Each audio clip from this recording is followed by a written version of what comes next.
Arjuna tells Krishna in the Bhagavad Gita, "O Madhusudana, the system of yoga which you have summarized appears impractical and unenduring to me, for the mind is restless and unsteady." Krishna has just explained the different variations of yoga to Arjuna, and he has told him that it is imperative for Arjuna to control his mind and to subdue his senses and not to seek after the fruit of his actions.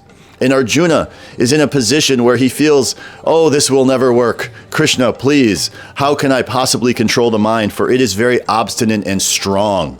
Arjuna goes on, for the mind is restless, turbulent, obstinate, and very strong.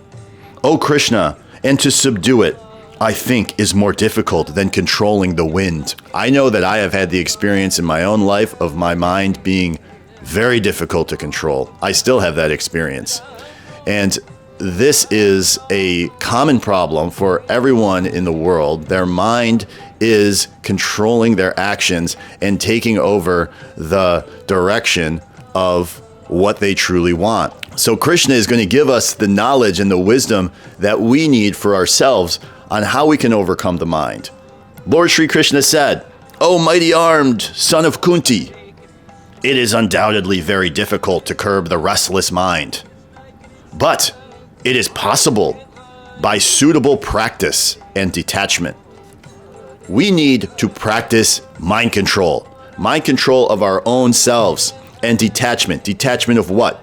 Detachment from the objects of the senses. Detachment from the attachments that we have created in this material world. This is what Krishna is telling Arjuna, which ultimately rings true for all of us. We have attachments to the mental ideas and the comforts and the beliefs that we have in this material world. But what Krishna is saying here, for one whose mind is unbridled, self-realization is difficult work.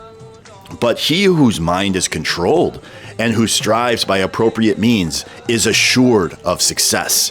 That is my opinion. That means for those who have not developed and practiced the ability to control the mind, for those who do not have the knowledge around what the mind is, around what the intelligence is, and why it is important to have self-realization. What is self-realization? The realization of the self. What is the self? The self is the Atma, the Jiva, who we truly are. The self is not the false ego, the ahankar, or how it's described in Sanskrit, the identification with the mind and the body. The true self, self-realization, is the realization that we are eternal servants of the Supreme, that we are eternal, that we are full of bliss, and we are full of knowledge, and that we are not these physical bodies. To truly realize this, to truly understand this, it requires a process, a gradual process, and it begins with controlling the mind. And Krishna here is explaining to us how we can control the mind.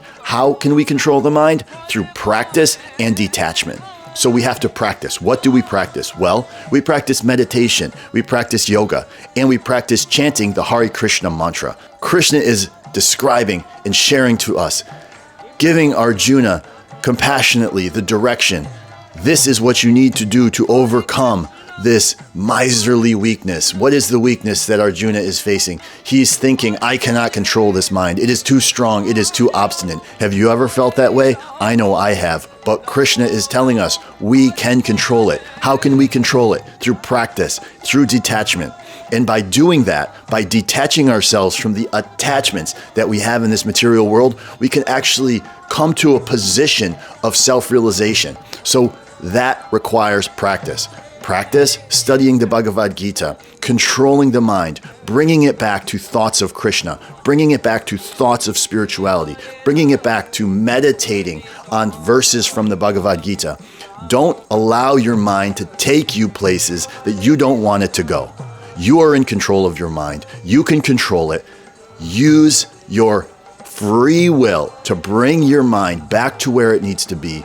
The focus on self-realization. You can do it. Krishna tells you here that it is possible. Believe Krishna, not me. Krishna has explained this to us 5,000 years ago on the battlefield of Kurukshetra. Believe it or not, it is true. Control your mind. Practice. Detachment. You can do it. Hare Krishna, and I'll see you in the next video.